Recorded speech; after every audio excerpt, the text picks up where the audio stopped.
बिस्मिल्लाहिर्रहमानिर्रहीम। अस्सलाम वालेकुम स्टूडेंट्स।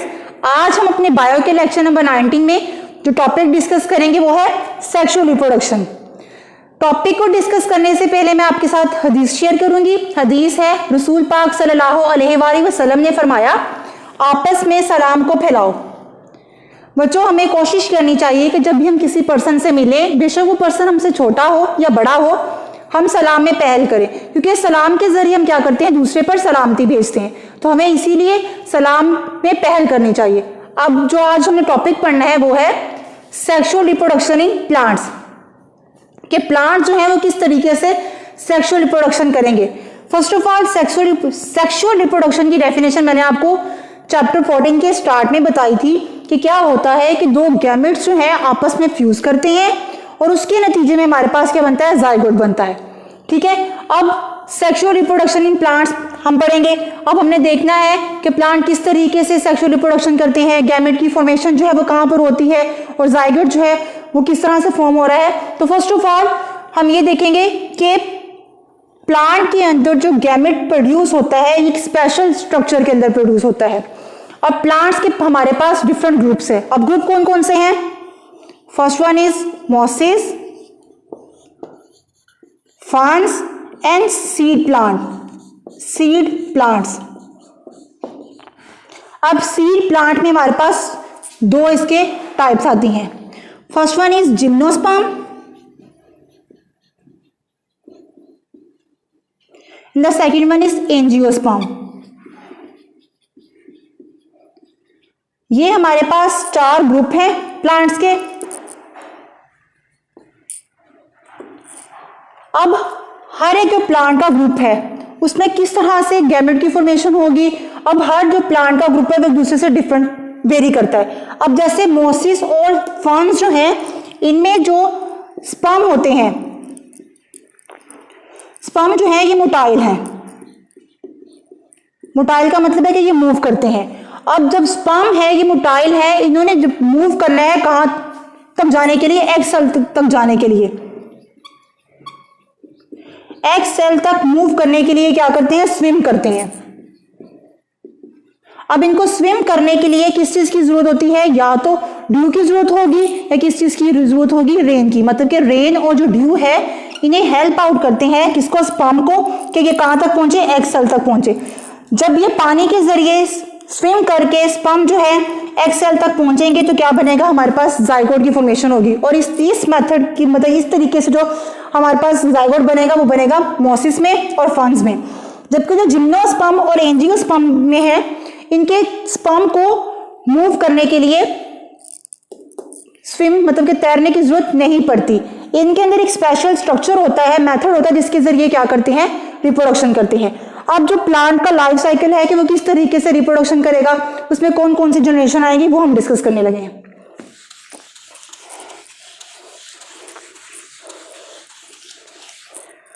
प्लांट के अंदर दो जनरेशन होती हैं। एक होती है sporophyte generation,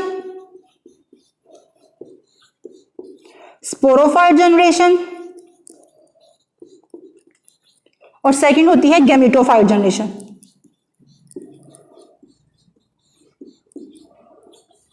gametophyte generation, sporophyte generation जो है ये स्पोर बनाएगी और गैमेटोफाइट जनरेशन जो है ये गैमेट बनाएगी।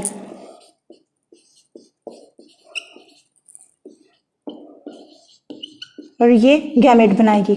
अब स्पोरोफाइट जनरेशन जो स्पोर बनाएगी ये हमारे पास क्या होगा, डिप्लॉयड होगा। डिप्लॉयड मतलब कि इसमें 2n नंबर ऑफ क्रोमोसोम्स होंगे। जबकि जो गैमेटोफाइट जनरेशन हमारे पास गैमेट बनाएगी ये हमारे पास क्या होंगे, हैप्लॉयड होंगे। मतलब कि इनमें नंबर ऑफ क्रोमोसोम क्या होंगे, हाफ होंगे, n होंगे। अब जो स्पोरोफाइट जनरेशन है ये डोमिनेंट होती है और जो गैमेटोफाइट जनरेशन है ये रिसेसिव है। ये इंडिपेंडेंट है, मतलब किसी चीज पे डिपेंड नहीं करती। जबकि जो गैमेटोफाइट जनरेशन है ये स्पोरोफाइट जनरेशन पर डिपेंड करती है। अब मैंने आपसे कहा कि प्लांट में दो जनरेशन है, एक स्पोरोफाइट और गैमेटोफाइट। ये क्या करती है, दूसरे को अल्टरनेट करती हैं। ठीक है, इस मेथड को हम क्या कहते हैं, अल्टरनेशन ऑफ जनरेशन कहते हैं। अब अल्टरनेशन ऑफ जनरेशन में जो स्पोरोफाइट जनरेशन है और गैमेटोफाइट जनरेशन है, इनकी फॉर्मेशन कैसे हो रही है, हम इसको डिस्कस करते हैं।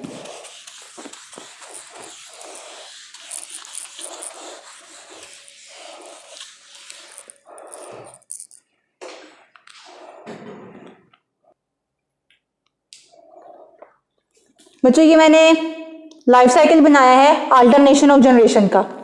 फर्स्ट ऑफ ऑल जैसे मैंने आपसे पहले बताया था कि स्पोरोफायर जनरेशन जो है ये डिप्लॉयड होगी और क्या बनाएगी, स्पोर बनाएगी। अब जो हमेशा मतलब पेरेंट प्लांट होगा उसकी जनरेशन जो होगी वो कौन सी होगी, स्पोरोफायर जनरेशन होगी। और ये क्या होगी, डोमिनेंट है, मैंने आपको पहले भी बताया। स्पोरोफायर जनरेशन जो है डिप्लॉयड है, मतलब इसमें 2n नंबर ऑफ क्रोमोसोम्स है। यहाँ पर क्या हुआ, मियोसिस हुई। हमें पता है मियोसिस के नतीजे में क्या होता है, नंबर ऑफ क्रोमोसोम जो है ये हाफ हो जाती है। स्पोरोफायर जनरेशन है, स्पोर बनाए जो क्या थे, हैप्लॉइड थे, कि इसमें क्या है, n नंबर ऑफ क्रोमोसोम्स हैं। जो हैप्लॉइड बने, हैप्लॉइड स्पोर बने। अब हैप्लॉइड स्पोर की क्या दोबारा हुई, माइटोसिस हुई, और माइटोसिस के नतीजे में उसने क्या बनाए, गैमेटोफाइट जनरेशन आई। अब क्योंकि माइटोसिस हुई है, हमें पता है कि जो हमारा पास पेरेंट सेल होगा उसी से सेम एज इट इज हमारे पास न्यू सेल बनेगा। तो स्पोरोफाइट जनरेशन जो स्पोर था वो हमारे पास हैप्लॉइड था, माइटोसिस के नतीजे में जो हमारे पास गैमेटोफाइट आ रही है वो भी क्या आ रही है, हैप्लॉइड आ रही है। अब गैमेटोफाइट जनरेशन की दोबारा से क्या हो रही है, माइटोसिस हो रही है, और क्या बन रहे हैं, गैमेट बन रहे हैं। माइटोसिस की वजह से जितने जो हमारे पास गैमेटोफाइट जनरेशन में n नंबर ऑफ क्रोमोसोम थे, मतलब कि हैप्लॉइड थी, और आगे जो गैमेट बना है वो भी क्या बना है, हमारे पास हैप्लॉइड बना है। अब यहाँ पे क्या होगा, एक गैमेट फ्रॉम मेल से आएगा और दूसरा गैमेट जो है फीमेल से आएगा। मतलब कि जो मेल का गैमेट होगा वो स्पर्म होगा और जो फीमेल गैमेट होगा वो क्या होगा, एग सेल होगा। अब दोनों गैमेट जो है आपस में फ्यूज करेंगे, n नंबर ऑफ क्रोमोसोम मतलब कि हैप्लॉइड है और ये भी हैप्लॉइड, जब आपस में कंफ्यूज करके जाइगोट बनाएंगे तो जाइगोट हमारे पास क्या होगा, डिप्लॉइड होगा। अब दोबारा से जाइगोट की माइटोसिस हुई और क्या बन गया, जाइगोट कन्वर्ट हो गया स्पोरोफाइट जनरेशन में। तो ये क्या है, मेरे पास अल्टरनेशन ऑफ जनरेशन है कि इसमें कि इस फिनोमेना में क्या होता है कि दो जनरेशन जो है आपस में क्या करती है, अल्टरनेट करती है अपने लाइफ साइकिल के दौरान में। तो इसके नतीजे में क्या, हम किसी को क्या कहते हैं, अल्टरनेशन ऑफ जनरेशन कहते हैं। ये तो हमने जनरल पढ़ लिया कि सेक्सुअल रिप्रोडक्शन प्लांट में कैसी है। अब हमने पढ़ना है कि फ्लावरिंग प्लांट के अंदर सेक्सुअल रिप्रोडक्शन कैसे होती है।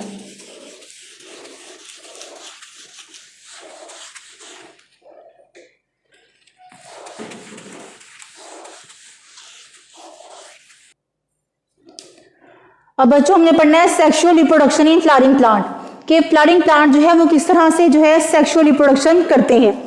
अब जो जैसे मैंने आपको पहले बताया था कि जो जनरेशन होगी, जो पेरेंट प्लांट होगा वो उसकी जो जनरेशन होगी वो स्पोरोफाइट जनरेशन होगी, ठीक है।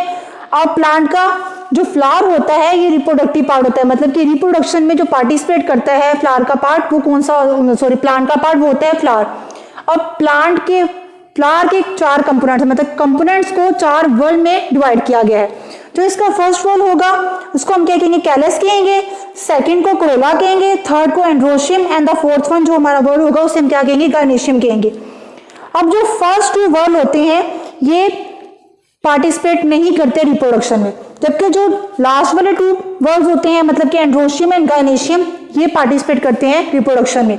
तो इनको हम नॉन रिप्रोडक्टिव पार्ट कहते हैं, वर्ड्स कहते हैं, और इनको हम रिप्रोडक्टिव वर्ड्स कहते हैं। अब ये मैंने आपके सामने एक डायग्राम बनाई है फ्लावर की, इसमें मैंने आपको डिफरेंट उसके पार्ट्स हैं वो एक्सप्लेन किया है। फर्स्ट ऑफ ऑल जैसे मैंने कहा था कि फर्स्ट वर्ड जो है ये क्या है, कैलस है। कैलस ये रहा, ये जो ये वाले पार्ट है। अब जो कैलस है ये बेसिकली जो इसके लीफलेट्स यूनिट होता है उसको हम क्या कहते हैं, सेपल्स कहते हैं, और इसका जो कलर होता है वो ग्रीन इन कलर होते हैं। अब इसका मेन फंक्शन ये है कि इसने बाकी जितने भी बर्ड्स हैं ना उनको प्रोटेक्शन प्रोवाइड करनी होती है बड की स्टेज पर, तो ये बेसिकली ग्रीन इन कलर होते हैं। इसका लीफलेट्स यूनिट जो है कैलस का वो सेपल है, और इसका मेन काम ये है कि इसने इनर वर्ड्स को प्रोटेक्शन प्रोवाइड करनी होती है। अब कैलस के बाद जो हमारे पास नेक्स्ट वर्ड आता है वो आता है कोरोला। कोरोला का जो लीफलेट यूनिट है उसको हम क्या कहते हैं, पेटल्स कहते हैं, और पेटल्स जो है बेसिकली ब्राइट इन कलर होती हैं, मतलब कि कलरफुल होती हैं। इसका मेन काम ये है कि इसने अट्रैक्शन करना, मतलब कि बीज को और बर्ड्स को अपनी तरफ अट्रैक्ट करना होता है ताकि क्या हो सके, पोलिनेशन हो सके।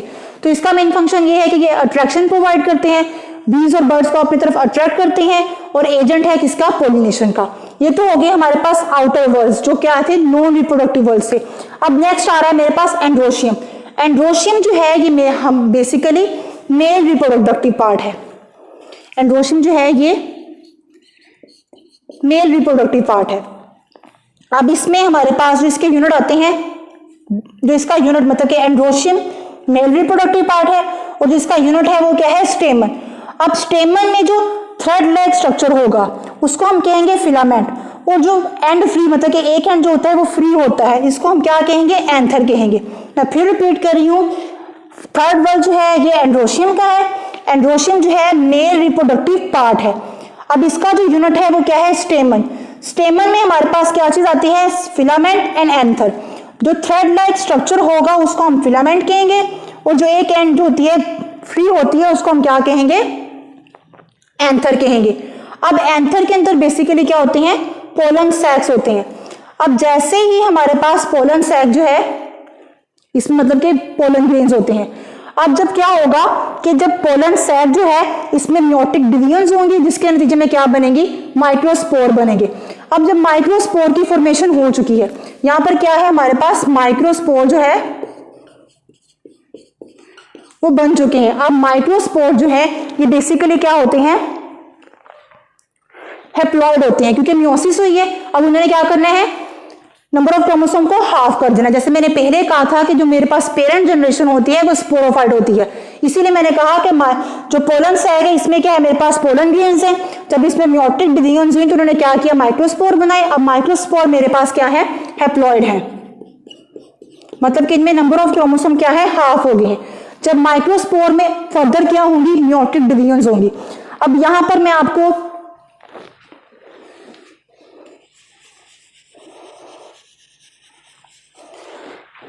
फॉर एग्जाम्पल मैंने कहा कि ये मेरे पास क्या है, माइक्रोस्पोर है। अब माइक्रोस्पोर में दोबारा से क्या होगी, माइटोसिस होगी।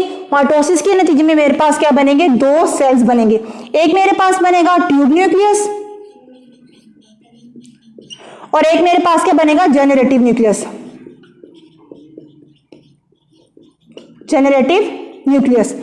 अब क्या, माइक्रोस्पोर में माइटोसिस हुई जिसके नतीजे में ट्यूब न्यूक्लियस बना, और सेकंड क्या बना मेरे पास, जेनरेटिव न्यूक्लियस बना। अब जेनरेटिव न्यूक्लियस में दोबारा से क्या होगी, माइटोसिस होगी, और मेरे पास क्या बनेंगे, दो स्पर्म बन जाएंगे। एक ये जो स्ट्रक्चर है ये क्या है, मेरे पास टू जो है क्या बन गए, स्पर्म बन गए। अब लास्ट में मतलब कि माइक्रोस्पोर की माइटोसिस भी होगी, मियोसिस भी होगी। अब एंड पे मेरे पास क्या बने, एक मेरे पास ट्यूब न्यूक्लियस बना और दो मेरे पास क्या बने, स्पर्म बने। अब ये क्या है, मेल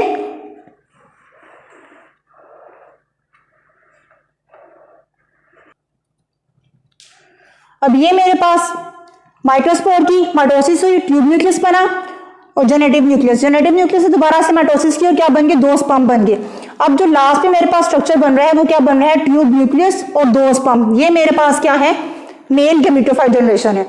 अब इसमें जनरेटिव न्यूक्लियस इसलिए नहीं आया क्योंकि इसकी दोबारा से माइटोसिस हो गई है और मेरे पास क्या बन गया है, लास्ट पे दो स्पर्म बन गए हैं। जो मेल गैमेटोफाइट जनरेशन में मेरे पास जो चीज आ रही है वो आ रही है ट्यूब न्यूक्लियस और स्पर्म। ये हो गया हमारे पास एंड्रोशियम। अब नेक्स्ट मेरे पास है गायनेशियम। जिस तरह एंड्रोशियम मेल रिप्रोडक्टिव पार्ट था प्लांट का, इस तरह गायनेशियम जो है ये फीमेल रिप्रोडक्टिव पार्ट है। फीमेल रिप्रोडक्टिव पार्ट है और इसका जो यूनिट होता है वो होते हैं कार्पल। अब कार्पल जो है इसके फर्दर थ्री पार्ट्स हैं। जो बेस है वो ओवरी है, और जो मिडिल पार्ट है वो स्टाइल है, और जो अपर पार्ट है उसे हम क्या कहते हैं, स्टिग्मा कहते हैं। तो इस तरह कार्पल को पिस्टल भी कहते हैं। कार्पल में मेरे पास चीजें आ रही हैं, ovary, style and stigma. Ovary के अंदर जो है ओव्यूल्स होते हैं, ठीक है। जिस तरह मैंने कहा था कि एंथर के अंदर क्या थे, पोलन ग्रेन्स थे। जब उसमें मियोटिक डिवीजन्स हुई तो क्या बने, माइक्रोस्पोर बना। इसी तरह ओव्यूल्स के अंदर दोबारा से ओव्यूल्स में जब मियोटिक डिवीजन्स होंगी तो क्या बनेंगे, मैक्रोस्पोर बनेंगे।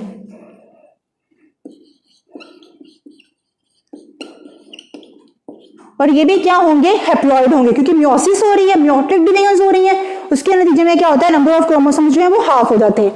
अब जो स्पोर में माइक्रोस्पोर बन रहे थे एंथर में, और जबकि ओव्यूल्स के नतीजे में हमारे पास क्या बन रहे हैं, मैक्रोस्पोर। इसको मैक्रो और इनको माइक्रो इसलिए कहा क्योंकि एंथर के जो स्पोर होते हैं उनका साइज छोटा होता है और इनका साइज क्या होता है, थोड़ा सा बड़ा होता है, इसलिए इसको हमने क्या कह दिया, मैक्रोस्पोर। सेम जिस तरह अब मियोटिक डिवीजन्स के बाद मैक्रोस्पोर बने हैं, अब दोबारा क्या होगा हमारे पास, मैक्रोस्पोर के आगे माइटोसिस होगी। माइटोसिस के नतीजे में हमारे पास दो चीजें बनेगी, एक बनेगी एग सेल्स और सेकेंड हमारे पास बनेंगे एसोसिएटेड स्ट्रक्चर, जिसको हम क्या कहते हैं, फ्यूजन न्यूक्लियस कहते हैं। Fusion nucleus. एक मैक्रोस्पोर की माइटोसिस की वजह से हमारे पास एक बने एग सेल और दूसरा हमारे पास बना फ्यूजन न्यूक्लियस।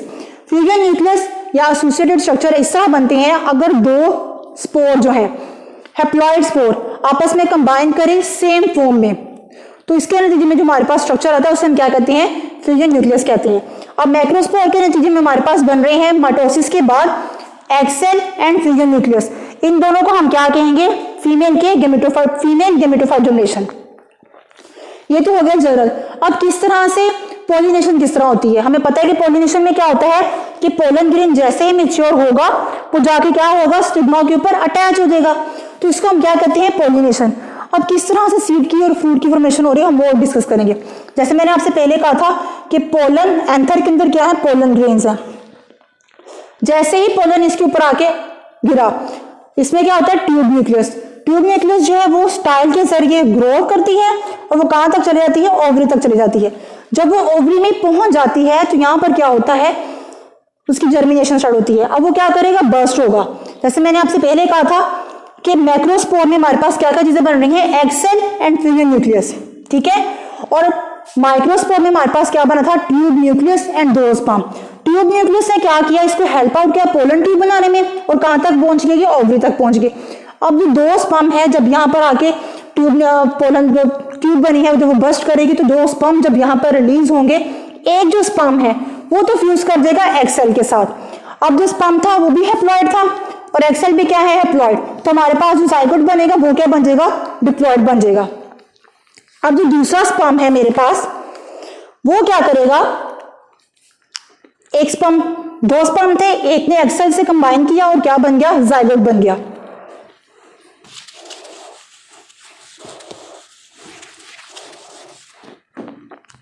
स्पर्म और एक एग सेल आपस में कंबाइन हो गए और हमारे पास क्या बना, जाइगोट बन गया। और जाइगोट क्या है, हमारे पास डिप्लॉइड है। जबकि मैंने ये कहा था कि जब दो हैप्लॉइड सेल आपस में कंबाइन करते हैं सेम फॉर्म में तो हमारे पास फ्यूजन न्यूक्लियस बनता है। इसका मतलब है कि जब दो सेल हैप्लॉइड है मतलब कि एन आपस में कंबाइन करेंगे तो यहां पर क्या बनेगा, 2n बनेगा। इसका मतलब है कि फ्यूजन न्यूक्लियस जो है हमारे पास वो क्या है, डिप्लॉइड है। जब इसके साथ दूसरा स्पर्म कंबाइन करेगा वो क्या था, हैप्लॉइड था, तो हमारे पास जो चीज आएगी वो क्या आएगी, ट्रिप्लॉइड आएगा, ट्रिप्लॉइड। इस तरह की फर्टिलाइजेशन को हम डबल फर्टिलाइजेशन कह रहे हैं। फ्यूजन न्यूक्लियस डिप्लॉइड कैसे, मैं आपको एक दफा फिर रिपीट कर रही हूं कि मैंने एसोसिएटेड स्ट्रक्चर मतलब कि फ्यूजन न्यूक्लियस में इस तरह से है कि जब दो हैप्लॉइड सेल मतलब कि एन और एन आपस में कंबाइन करें सेम फॉर्म में तो उसके नतीजे में हमारे पास फ्यूजन न्यूक्लियस बनता है जिसको जो डिप्लॉइड होता है। जब एक स्पर्म कंबाइन कर गया एग सेल से तो जाइगोट बन गया जो क्या था, डिप्लॉइड। ये भी है और ये भी है। जब फ्यूजन न्यूक्लियस कंबाइन किया स्पर्म के साथ तो क्या बना, हमारे पास डिप्लॉइड बना। इस तरह की फर्टिलाइजेशन को हम क्या कहते हैं, डबल फर्टिलाइजेशन कहते हैं। अब जो जाइगोट है ये क्या बनाएगा, एम्ब्रियो बनाएगा और फिर देन क्या होगा, एंडोस्पर्म। और ये जो चीज है ये क्या बनाएगी, एंडोस्पर्म न्यूक्लियस बनाएगी। अब जो जाइगोट से एम्ब्रियो बन रहा है, एम्ब्रियो देन आगे क्या करेगा, न्यू प्लांट बनाएगा। और जो हमारे पास एंडोस्पर्म न्यूक्लियस है ये फूड प्रोवाइड करता है किसके लिए, एम्ब्रियो के लिए। अब देन क्या होगा, ओव्यूल जो है ये सीड में कन्वर्ट हो जाएंगे और ओवरी जो है ओवरी बनाएगी फ्रूट और जो ये ओव्यूल्स हैं ये बनाएंगे सीड्स और ओवरी बनाएगी फ्रूट।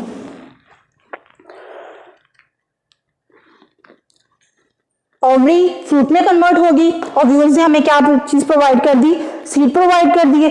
इसके नतीजे में क्या होगा, जब सीड मैच्योर होगा और डिस्पर्स होगा तो इससे क्या होगा कि उसको सूटेबल कंडीशंस मिलेंगी तो वो क्या करेगा, एम्ब्रियो डेवलप हो जाएगा न्यू प्लांट में। तो ये हमारी फर्दर जो थी जो नेक्स्ट जनरेशन आएगी वो भी क्या आएगी, स्पोरोफाइट जनरेशन आएगी। मुझे उम्मीद है कि आपको sexual reproduction in flowering plant जो है उसकी समझ लगी होगी। आज का हमारा लेक्चर यहाँ तक था। जज़ाकल्लाह, अल्लाह हाफिज़।